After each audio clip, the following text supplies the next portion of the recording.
Dave Baker. And I'm Spandrew Spice. Welcome to Deep Cuts, the podcast where we pick a topic and walk you through the ins, the outs, and the nitty-gritty, so you can appear like an interesting and idiosyncratic person at your next forced social function. Today's topic is... the nostalgia problem. What is nostalgia? Well, it's a word that symbolizes a pang of regret or longing about a bygone time in one's life. However, it's also a word that's evolved to describe just about everything in the pop culture ecosystem. And it's not going away anytime soon.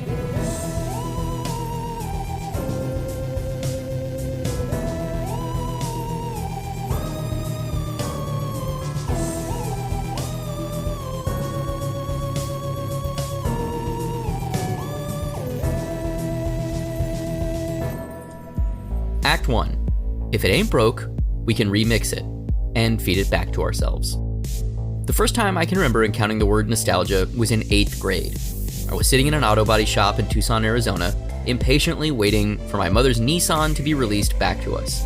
My sister and I were poised on the edge of our seats watching a fuzzy rerun of Golden Girls on the requisite barely functioning TV that all car-related businesses have to keep bolted to the wall in the top left corner of their waiting room.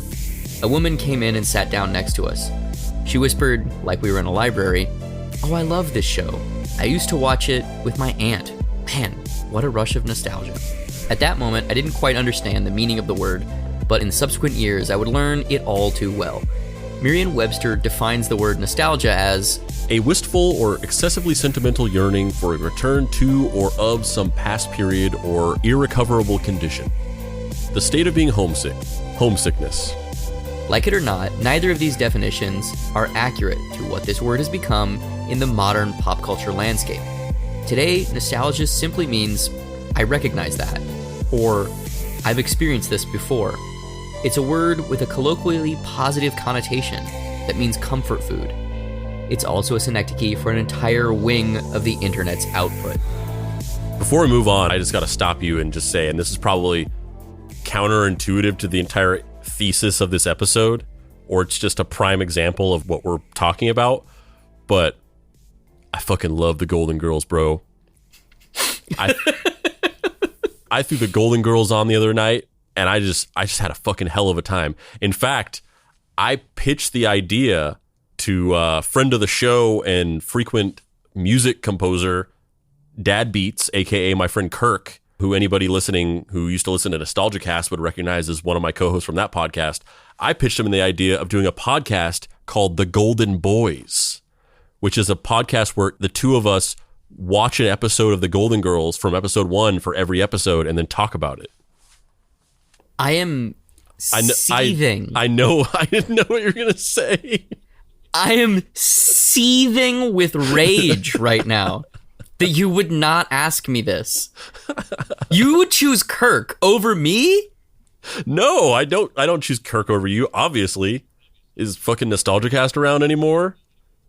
Did that show get long abandoned? I'm livid at the idea that you did not immediately come to me with this and was like, do you want to do a Golden Girls rewatch podcast called The Golden Boys? I am irate. I'm going to quit the show. To which you would, like, you symbolically want me to have pitched this to you, but your actual answer to that would be like, I love the idea, but like, we got to really think about like, what things we actually want to focus on. Do we have time to be making a Golden Girls podcast where we're talking about the Golden Girls when we're already trying to like bank more episodes of the show? That's the response you would give to me pitching you that idea. You want the feeling of me having asked you first. You would have rejected it. That's not untrue, but I love the Golden Girls. I love the Golden Girls. It's not just the Golden Girls, but it's that specific type of late 80s and early 90s television that I watched religiously with my grandparents that is like the cornerstone of nostalgia for me personally. Like whenever I think of the things that defined the aesthetic of my childhood and the things that most vividly return me to my childhood, it's the Golden Girls, Designing Women, Seinfeld, Murder, She Wrote, Matlock, Quantum Leap, just all the shows that I watched with my grandparents. I'm sure this already exists, but are you sure we want to go Golden Boys and not Thank You for Being a Friend? That's good too. What if you started 2 2 Golden Girls podcasts, one called Golden Boys with Kirk and one with me called Thank You for Being a Friend. And we saw A/B which test one. them. Yeah, we saw which one did better. A/B test which co-host tests better with audiences. Dude, this is how I get my ultimate revenge on Kirk. Is I'm gonna fucking own. I'm gonna be the most charming, sweetest, nicest co-host you've ever had. You're gonna love co-hosting with me. I know you've already co-hosted like hundreds of episodes with me, but like, bro, you're about to get hosted. You're about to get fucking hosted. Let's do it. That's just 2 simultaneous Golden Girls rewatch podcasts where you're competing to be the co-host. The word nostalgia was originally supposed to symbolize and evoke a somewhat negative experience, a pang of longing, but has since evolved. It's been repositioned to have a buttery center, a warm wave of calming familiarity and safety. Or at least, that's what we're all supposed to think. I typically consider myself an ebullient and positive person, but the fact that global culture seems to be rapidly sinking into a black hole of pure, undiluted, feed me the thing I know I'll already enjoy because I enjoyed it before, really tests my daily ability not to plunge headfirst into trading in weapons-grade cynicism. The continental drift that the word nostalgia has undergone is emblematic of a drastic cultural shift that is as depressing as it is scary. Look, if you're not someone who's a member of the creative class, what I'm rambling about might not seem to be making much sense. So with that, please allow me to attempt to illustrate my point. As of today, nostalgia is the undisputed coin of the realm, culturally. Our fashion is echoes of what came before. Our music is literal remixes of songs that were popular 20 years ago. And our most popular movies are actually remakes of things that were popular sometimes as far back as 80 years ago. I'm looking at you, superhero industrial complex. It's almost an inarguable fact that new projects, ideas, and voices aren't given the oxygen that they need to survive and flourish because of an explicit corporate interest in revisiting, rehashing, and remixing existing intellectual property. And you know, the thing about that is, I mean, I recognize the cynicism of Hollywood. I'm not like blind to that or like a total corporate bootlicker at all.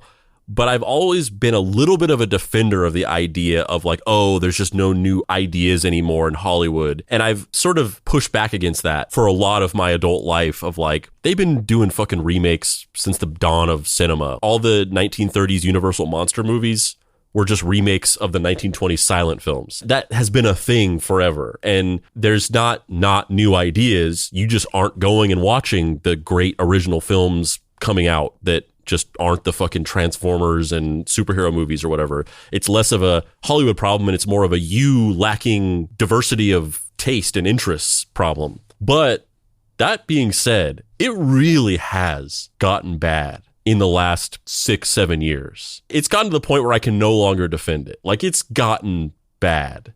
Not just a fucking Midnight in Paris, like, oh, every generation thinks the previous generation was better. Like, it actually is worse. We're going to get into this a lot, but it's rough, man. I think it's harder to get original things through right now, and hopefully that changes sooner rather than later. But to me, the thing that's more interesting about this discussion is before going into the actual room temperature of our culture and examining how dire it is or isn't, the thing that's really interesting to me is the fact that that word has so fundamentally evolved. Like, it just doesn't mean what it used to mean, pure and simple. And that is really fascinating to me. And I'm not grumpy about it. Like, language is made up. It's not real. It's a thing that we've all collectively agreed on. The reason these words mean what they mean is because collectively we all have agreed that that's what they mean. And we can agree that they can shift and mean something else. The rules of grammar evolve, the definitions of words evolve, the common uses and colloquial slang, sometimes in minority groups, ends up becoming a majority agreed upon thing. And so I have no problem with the fact that nostalgia is just a different thing that it used to be. I'm just fascinated by the fact that it is a different thing than it used to be. There are thoughts. Actually, I almost sent this to you, but then I was like, nah, I'm going to save it for the podcast. And maybe you've watched this already, but I'm hoping you haven't, because We were talking about this concept for this episode, and we were chatting on the phone about some frustrations with like this sphere of philosophy. And I saw this and I was like, this is the pinnacle of what we're talking about. This is it. And I just wanted to play this. I wanted to watch this and we can live react to it. I just want to play this real quick. This is one of the ads that played during the Super Bowl. On Paramount Mountain, the stakes get higher. I mean, I can't get that thing up there. If it were a football, I'd be able to reach the top. What about a football-shaped head? We throw the child. Gutsy call, sir. Smart thinking. What? No, that's dumb thinking. He's not throwing Arnold. So I just want to pause it real quick. So it's a Paramount Plus commercial just for the streaming service. It aired during the Super Bowl. And the commercial is Sir Patrick Stewart, I guess playing Jean-Luc Picard. He's standing on like a vista of a frozen tundra, and he's standing with Knuckles from Sonic the Hedgehog, Master Chief from Halo, Dora the Explorer, Lieutenant Dangle from Reno 911, Mike Rowe, Hey Arnold, 2D animated, like hybrid fucking live action animated Hey Arnold. You know what? That's not Mike Rowe. That's the host of Survivor. I love the fact, though, that they were like, no one's going to know who the host of Survivor is. Let's give him a trucker hat that says Survivor. Survivor. 100% that's what they did. And then also Drew Barrymore as herself. Noted scab. This is what she's been reduced to after betraying the working class. So all these people are just standing on a frozen tundra, hanging out, talking. Shut your face! Shut my face. Unless you prefer to freeze to death. I'm not gonna throw a kid. Not built for the moment, I see. Oh, and a football player who I don't know because I don't know anything about football.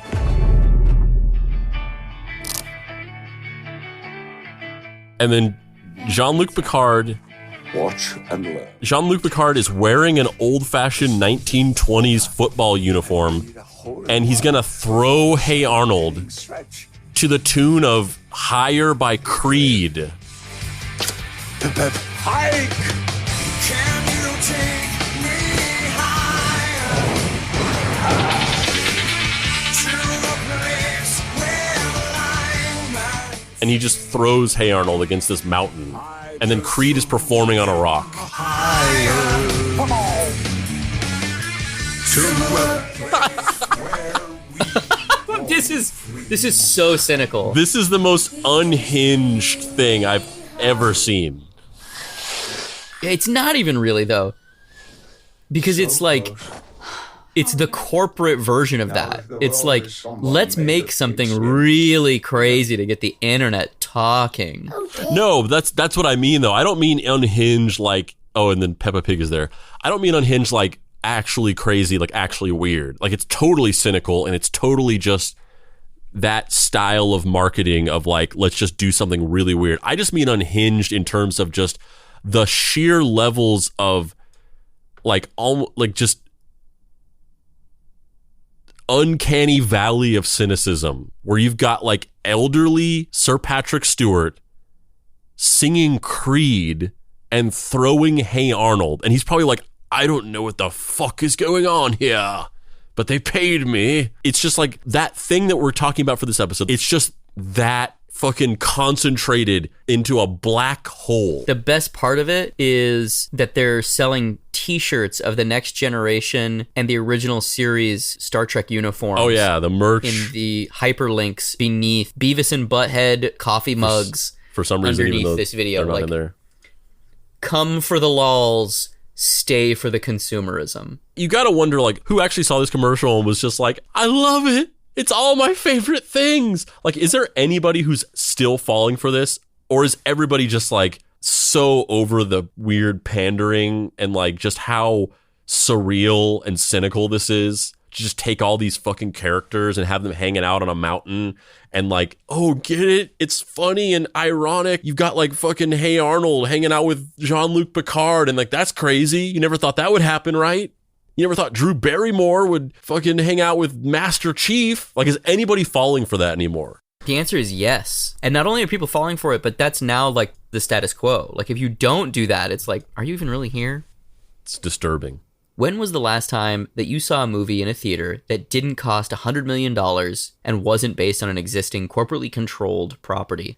The film industry almost exclusively produces blockbuster films aimed at the widest audience possible and constructed with as many safeguards as possible. And because of that, production companies, studios, and even agents are disincentivized to take risks. And what's the biggest risk possible? Something new. This is not just an issue with the film industry, however. The traditional book market? Oh, you better believe it's there. The comic book world? Oh yeah. Over 70% of the industry is controlled by the big two, aka Marvel Comics and DC Comics. Both of those behemoths aren't in the new ideas business. They're in the preserving the status quo business. Their work-for-hire contracts actively discourage artists and writers from creating new, vibrant characters because the companies would take full ownership. Even in the independent space, it's exceedingly difficult to get new projects off the ground and have them connect with a reader base without the support of an entity that traffics in what was. Speaking bluntly and in broad generalizations, all creative industries are becoming less adventuresome, and our culture is suffering from it. It's less vibrant, less interesting, and less original. But here's the twist. It's understandable. Taking a 30,000-foot view, of course this is the way things would go. What did we expect? That the new Hollywood movement of the 1970s would last forever? Permanent artist growth and experimentation on an exponential curve? That's just a ridiculous dream. One worth having? Maybe, but a dream nonetheless. Thinking about buying patterns, thought patterns, and just general human nature, of course people are predisposed to consume things similar to, or even in some cases that are the exact same as the things they've consumed in the past. It's logical, especially if there's a weaponized system of consumption that actively encourages it, if not demands it. So one of the things that we were talking about yesterday, or maybe it was even earlier today, I think it was yesterday, is this hook that happens Dave, we haven't with musicians. spoken in months.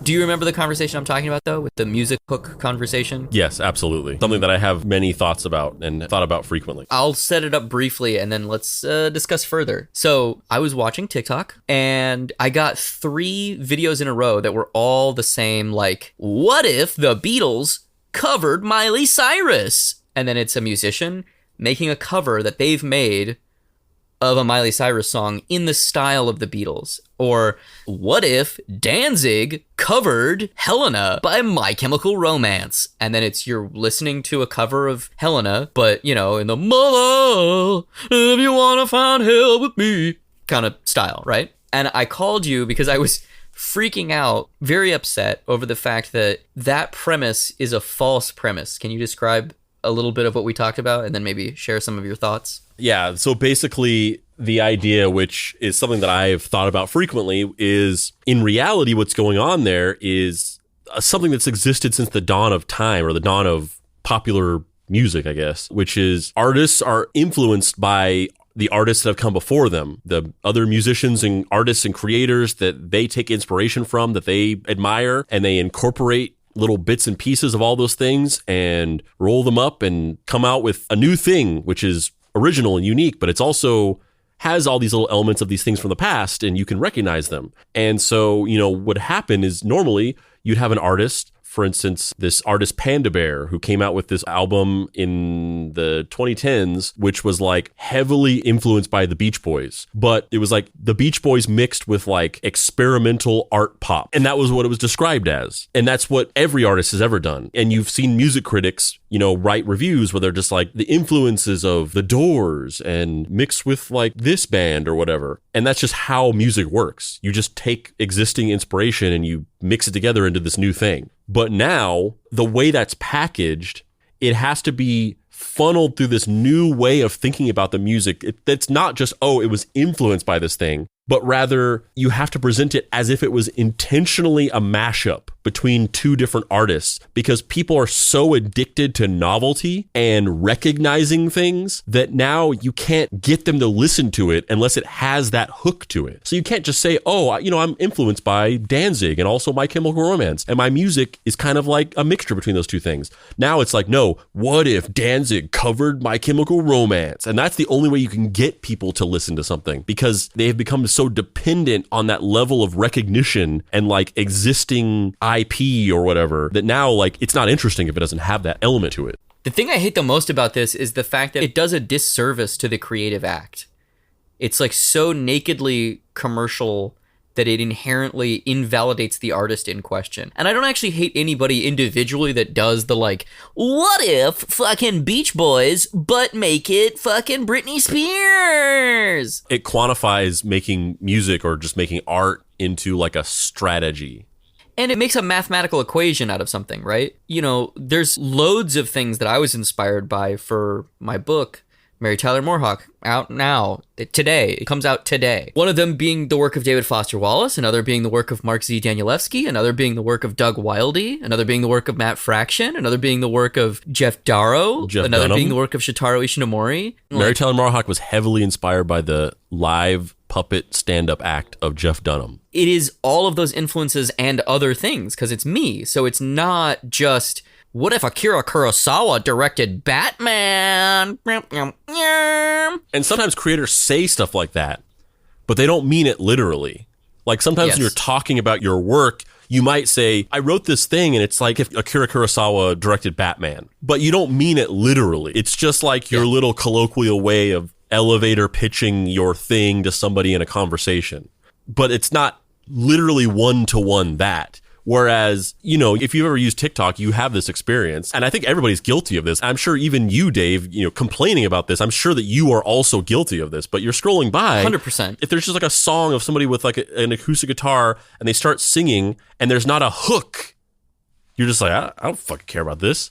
And you scroll by. But if it's got that hook and it's like, I wrote this song the day my dick fell off. I use that as an example a lot for some reason. Any Deep Cuts listeners, if you listen back, I say dick fell off a lot. I don't know why that is. It's maybe something Freudian, but you'll stop and watch because we've all been trained to consume media like that now.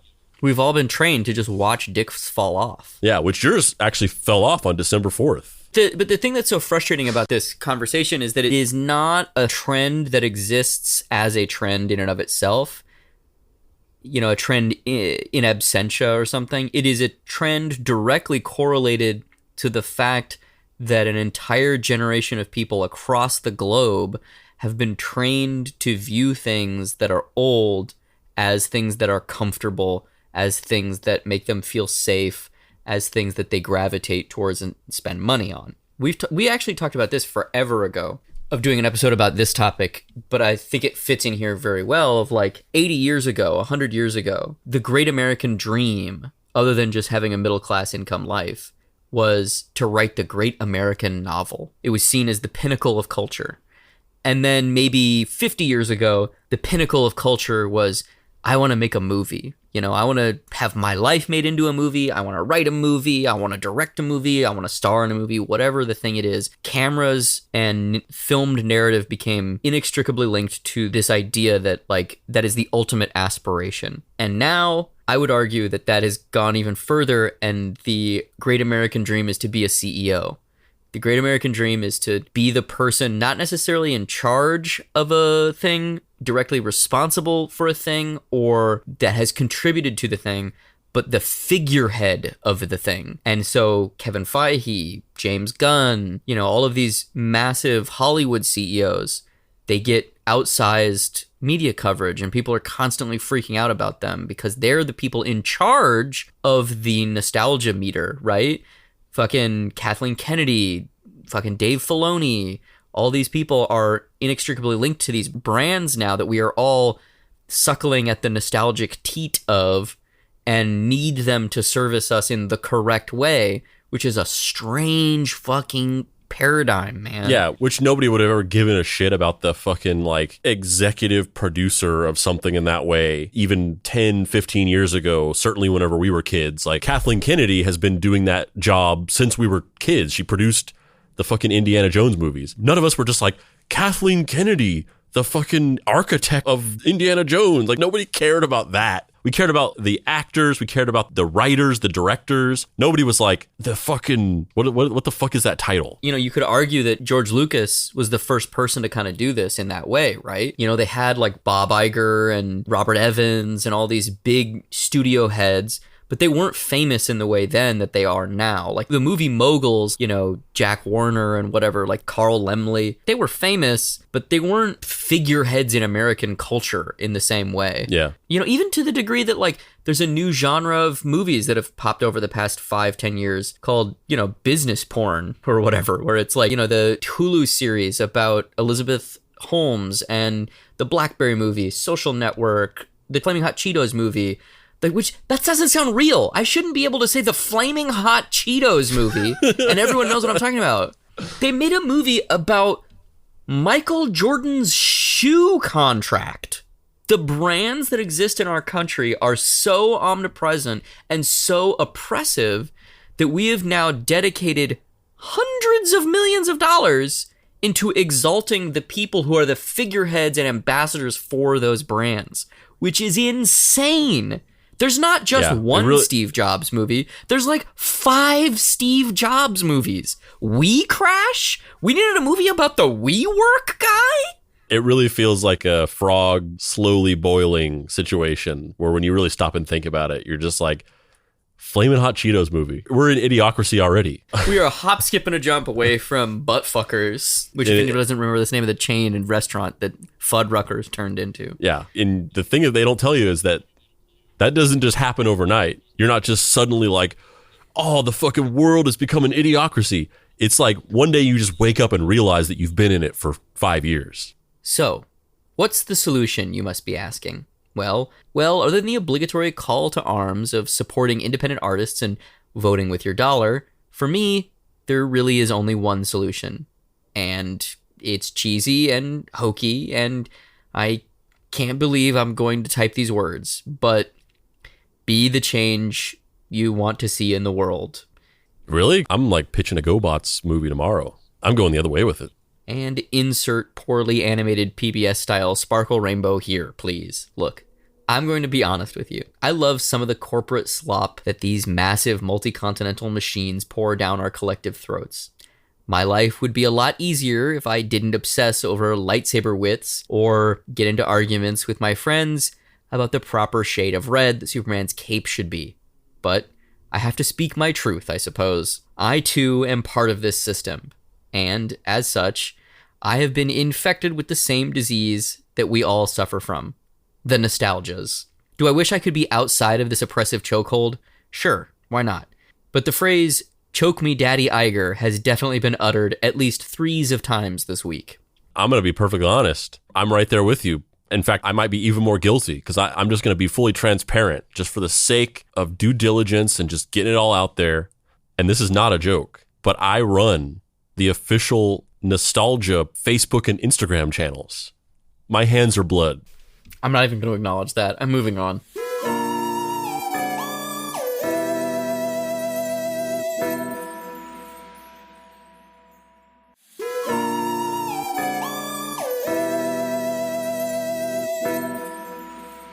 But I'm also an artist who wants varied and weird things to exist. So what did I do? Well, frankly, I made a book that's metatextually about this. And if you squint, it's literally about this. Mary Tyler Moorhawk is a project that took me close to 4 years to complete. I wrote, drew, colored, and lettered it, and also worked with 2 amazing collaborators, graphic designer Mike Lopez and photographer David Catalano. The book is probably unlike most that you've seen. It's separated into 2 halves. The first half is an action-adventure comic that follows a family of super science adventurers as they must race against the clock in order to attempt to stop a supervillain from an alternate timeline from creating a spatio-temporal holocaust. The other half of the book is a prose novel presented in the form of zines and magazine articles from 100 years in the future, where we follow a journalist named Dave Baker who's obsessed with a TV show that was adapted from the previously mentioned comics, as he attempts to track down a reclusive creator of the eponymous character and the show in question. You can probably see some parallels between the topic at hand and the meta themes of the book. For me, I wanted to make a project about the feeling of loving older media, being obsessed with comics and film, and spending all my time laboriously researching creators who have had an audience that totals in the grand number of 17, while also hungering for the new. I wanted to create a work that captured the echo chamber that happens when you're exclusively looking inward culturally, which is something that seems to be happening more and more with every passing year. I wanted to find a way to dissect, deconstruct, and examine the simultaneous experiences of living in an oppressive system, knowing it's oppressive, and still finding comfort and love in it. I wanted to excavate just how scary and what a pressure cooker that can be. So, naturally, I made a comic about a preteen girl adventurer. Life ain't nothing without discordant tones, am I right? So I feel like this is also a theme that has showed up not just in my book, but also in this podcast in various forms. Like I kind of read in that little description, half the book are these epistolary zines from a future that could be, and a zine magazine publication called Physicalist Today, where we see the world that our journalist character, Dave Baker, is living in as this strange short form newsreel footage is the only thing he really consumes in a culturally permissible way. Everything else, like people have kind of forgotten the nature of story. People have kind of moved away from the idea of collecting things. It's literally illegal to own physical objects. So the process of kind of thinking about that future and writing about that and processing the weird cultural hellscape that we're currently living in was a lot. But I will say that I think some of those themes come from conversations that we've had where I have been kind of mulling over a topic, and then almost like the first draft of Mary Tyler Moorhawk is a conversation with you that then I later write down and kind of restructure my argument or discard things that I had said in our conversations that I didn't really believe, but I was exploring. Does that make sense? The fuck were my writing royalties? This is what breaks the show. You just sue me. Obviously, the scale of time is going to be lost on the reader, but this thing you've been working on has been hovering in the background radiation of our lives since like 2017. The joke version of this was something that you just mentioned to me when we worked together, which was 2017. It evolved from there. Actually, somebody pointed out, which I didn't know because it's been 4 years and I go back and listen to old episodes, but I haven't listened to some of the older stuff in a long time. But apparently, according to a listener, you talk about Mary Tyler Moorhawk in episode 1 of this show. Oh my God, really? Yeah. I mean, you know this, but I'm just saying this for the audience. This is the hardest thing I've ever tried to do. It is without a doubt the hardest fucking thing I've tried. And I'm very excited that it's finally coming out and that frankly it's getting really a positive response. I'm kind of over the moon about that, but legitimately I was like, this might break me.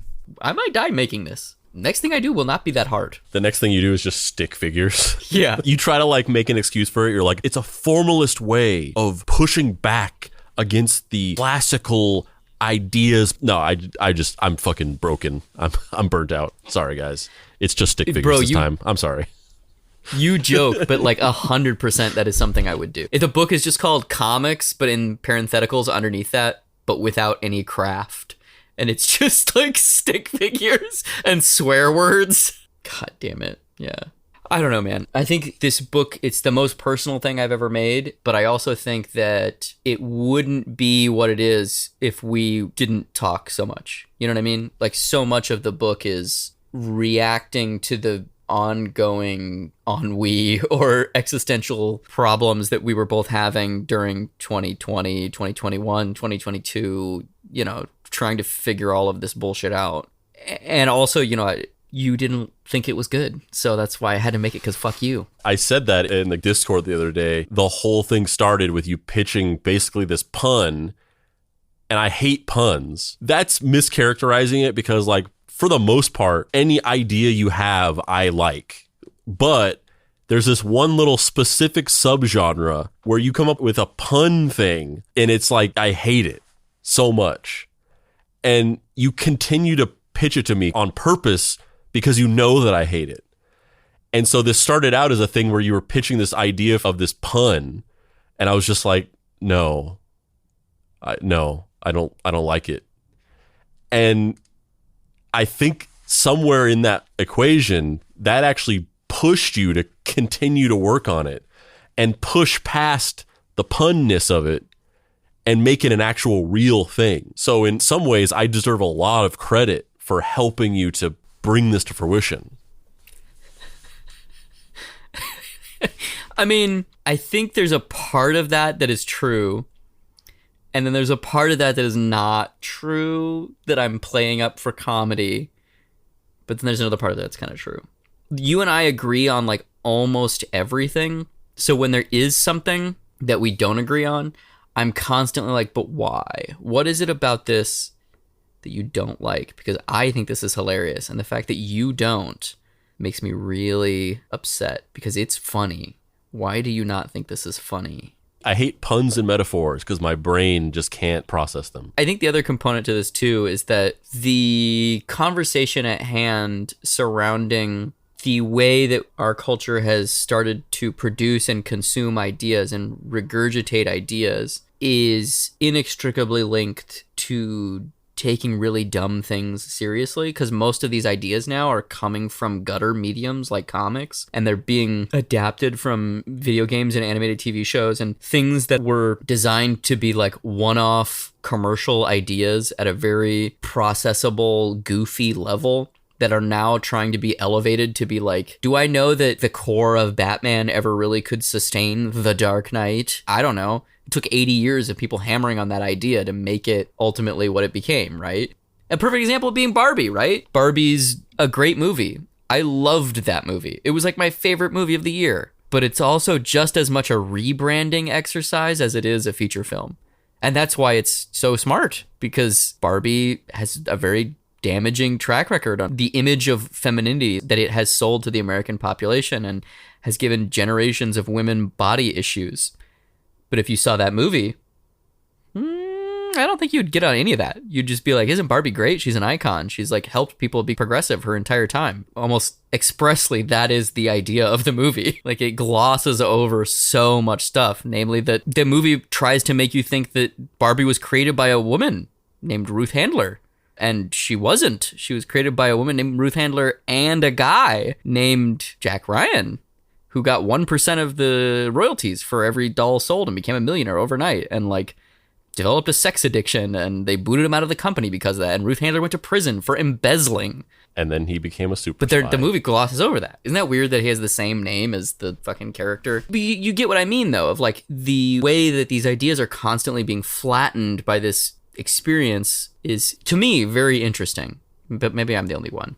In the strange and dystopian future of the prose sections of Mary Tyler Moore Hawk, there's been a massive cultural and political upheaval which has led to the banning of physical objects. And with that, much of our cultural history has been lost, especially the connective generational tissue that is pop culture. Much of the culture has gone underground, both metaphorically and literally. Collectors and artists meet in secret basement swap meets, where treasured items from our past are bought and sold illegally. Current-day America's addiction to nostalgia is profoundly disturbing to me. The points I've laid out above should prove that, but the one aspect of this conversation that seems both glaringly obvious and not nearly talked about enough is that with every piece of nostalgia bait that's produced, America cedes ground on the global stage. What does that mean? It means for a long time, we've been the world's dominant superpower. However, through the cynical levers of capitalism, record profits and short-term bargaining have left our country exporting nothing. Our agriculture and livestock industries have largely gone to Mexico. Our manufacturing of automobiles, textiles, and technology fled to China and Japan. Literally the only thing America produces is culture. We export a new season of The Myth of American Superiority, 90210, and The American Dream, The Next Generation, through our movies, TV shows, musicians, and cultural signifiers. However, if everything we produce is aimed at being recursive and insular, that conversation is going to cease being a globally aspirational one and evolve into something stale, pale, and frigid. The prose sections of Mary Tyler Moore Hawk chronicle what it's like to be a collector or a physicalist in a future that's forgotten the past and can't dream of a future. The idea of collecting and preserving the past is an act of rebellion in this future. But here's the thing. Is it really? Or is it yet another prison? A panopticon, keeping these individuals locked into a mentality of docility. Who knows? Maybe that's what we're living in right now. Well, I guess you'll have to read my book and find out. Because Lord knows the real world certainly ain't gonna be escaping the nostalgia problem anytime soon. Air horn noise. Beep, beep, beep, beep, beep, beep, beep, beep. What you just said reminded me of this seemingly prescient interview that Frank Zappa did in the 1980s. The thing that sets the Americans apart from the rest of the cultures in the world is we're so fucking stupid. This country's been around for a couple of hundred years and we think we're hot shit. And we don't even realize that other countries have thousands of years of history and culture, and they're proud of it. And when we deal on an international level, with foreign policy and stuff like that, and we try and go in as, a big American strong country and all that stuff, they must laugh up their sleeves at us because we are nothing. We are culturally nothing. We mean nothing. We're only interested in the bottom line. Every other country has their own art, their own music, their own theater, their own drama, their folk dances, folk songs, folklore, and it means something to them, and they're proud of it, and that's their ethnic heritage.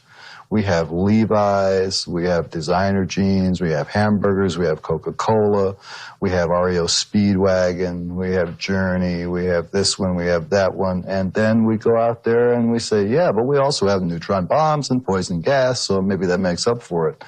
I mean, it's really kind of sad when you evaluate it that way. I can't say it much better than Frank Zappa, dude. That's pretty on point.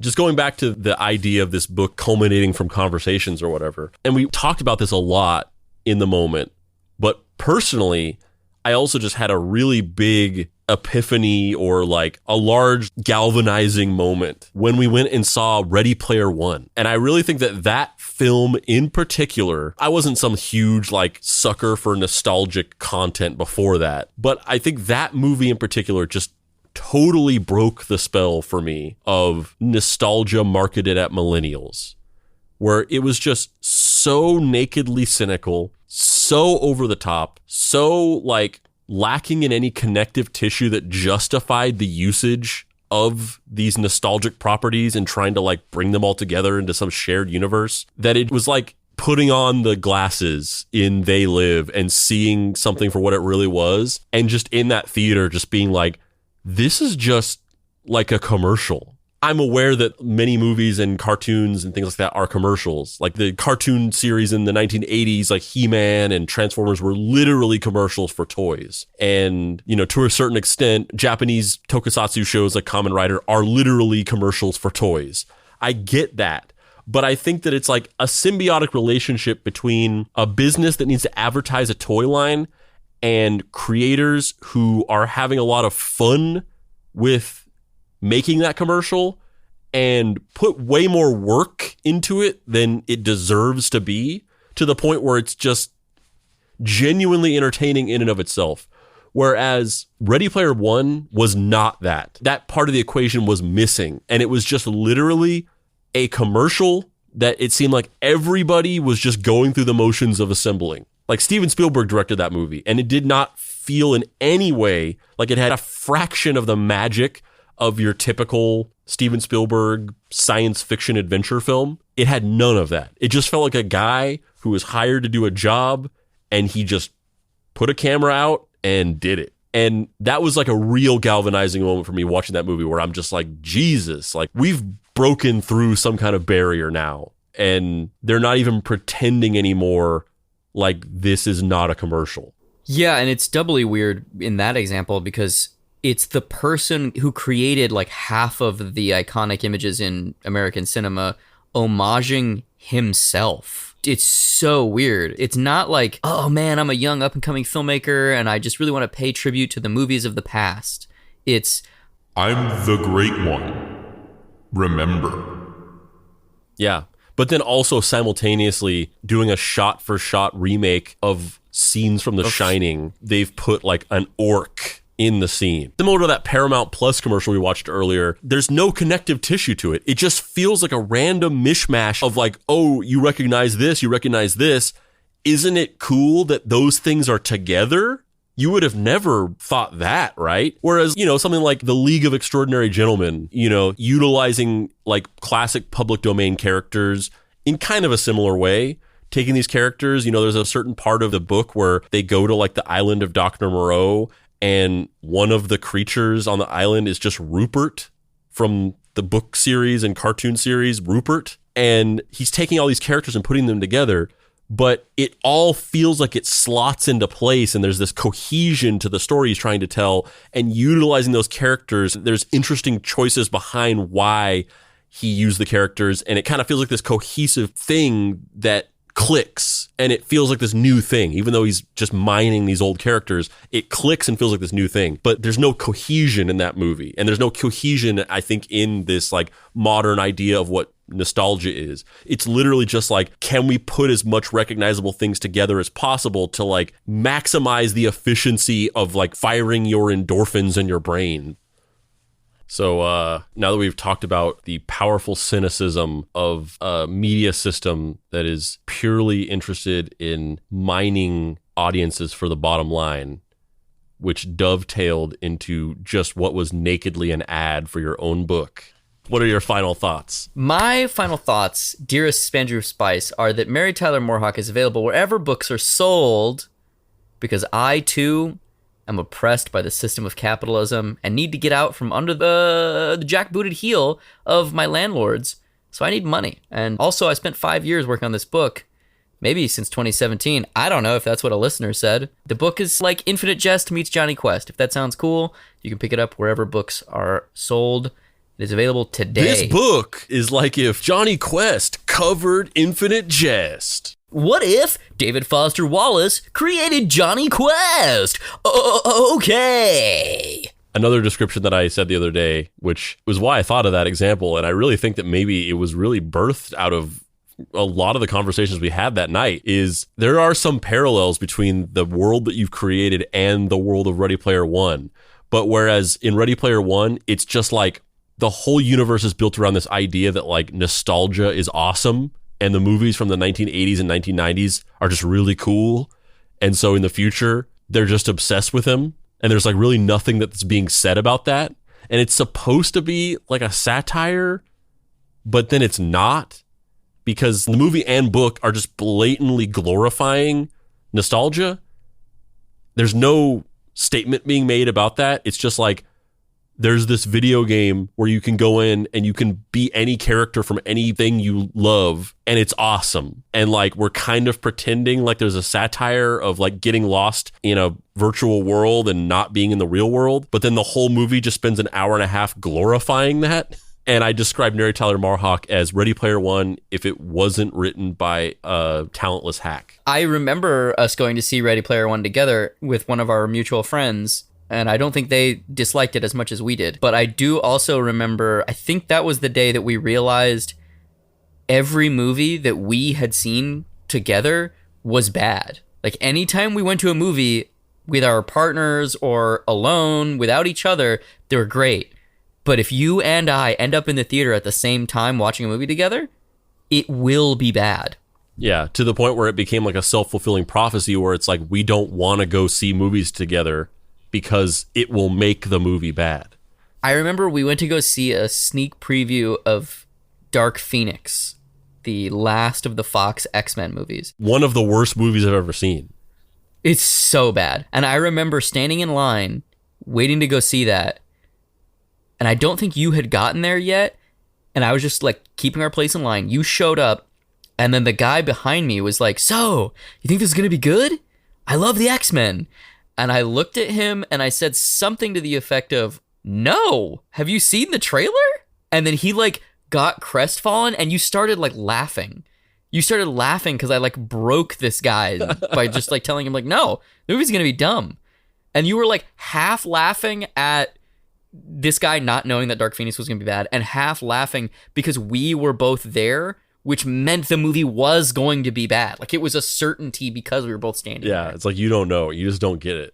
You don't get what this means, that we're standing here. We are the two horsemen of the apocalypse. Yeah, my final thought is, Mary Tyler Moore available now wherever books are sold. Spandrew, what are your final thoughts? Yeah, we've discussed the nostalgia problem. We've discussed what it means and why maybe it's gone in that direction. And you kind of talked about your solution, which is just like making original new things. I also think that a component of it is, and a thing that I think gets left out of the conversation a lot. It's not to say that big corporations buying up IP and cynically remarketing the same ideas to us over and over again aren't largely at fault. There is something to the idea of putting billions of dollars into a marketing machine that kind of like collectively forces us to consume a certain type of media. But I also think that on the other hand, the market is dictated by the consumer, and the things that we choose to watch and not watch in the macro are going to steer what media and art is as a collective in a certain direction in a for-profit capitalist society, for better or worse. And I think that a lot of people, they speak out of two sides of the mouth when they talk about these things, because they talk about like, oh, Hollywood is out of ideas and, you know, they don't make original movies anymore. But then whenever the original movie comes out, nobody goes to see it. Or if we're talking about a smaller scale, the way that the social media algorithm works is based on your behavior. The things that you see are dictated by the way that you interact with social media, and the fact that you genuinely do only watch the videos where they say it's fucking Danzig covering My Chemical Romance. But if it's just a really good song that somebody wrote that doesn't have a gimmick to it, you just scroll by. So some of the onus is on us. Whenever an interesting original idea for a movie comes out, go fucking see it in theaters. Be a little bit more patient with your social media scrolling. Stop giving all of your attention to fake staged fight videos on social media. Attention is currency. Pay a little bit more of your attention to some original ideas, and more people will make more original ideas. You can mostly blame big corporations, but a little bit of it is on us. Those are my final thoughts. On that note, I'm Dave Baker. And I'm Spandrew Spice. This has been Deep Cuts. You can find me online at heydavebaker.com. Go buy Mary Tyler Moore wherever books are sold. Spandrew, where can people find you on the internet? You can't find me on social media because I don't use social media, but I actually do. I'm lying and blah, blah, blah. I'm not going to fake out. I actually am on social media, and I'm going to tell you later which socials I'm on. But if you want to get Andrew's book, Deadbolt AI Private Eye, you can go to dapricerights.com. But for today and today only, I would say if you were planning on going to dapricerights.com and picking up Andrew's book, Deadbolt AI Private Eye, save your money and go to heydavebaker.com or wherever books are sold and get Mary Tyler Moore. I know all of you are clamoring to buy Deadbolt AI Private Eye, but just today, save your money and give it to someone who needs it more than me. Somebody who's really hurting for people to buy his book. You can follow us on social media by going to Facebook and searching Deep Cuts Podcast. You can join our Facebook group, the Deep Cuts Podcast Facebook group, where we talk about the show and make memes and other cool stuff. You can join our Discord server, bit.ly.com/DeepCutsDiscord, where we talk about the show, make memes, play games, and other stuff. Currently, I'm in like a long form argument with everybody, because whenever I worked in retail, I actually liked it whenever people would like mess up the store because it gave me more busy work to do, which made the day go by faster. Whereas most people get really mad about customers leaving stuff in random spots. And I'm like defending my position, and pretty much everybody else disagrees with me. You can follow us on Instagram at Deep Cuts Pod. You can follow us on TikTok at Mystery Treehouse. You can follow me on TikTok at Dead Boy Detective. And you can get the book that I co-wrote, Mary Tyler Moore, in stores now.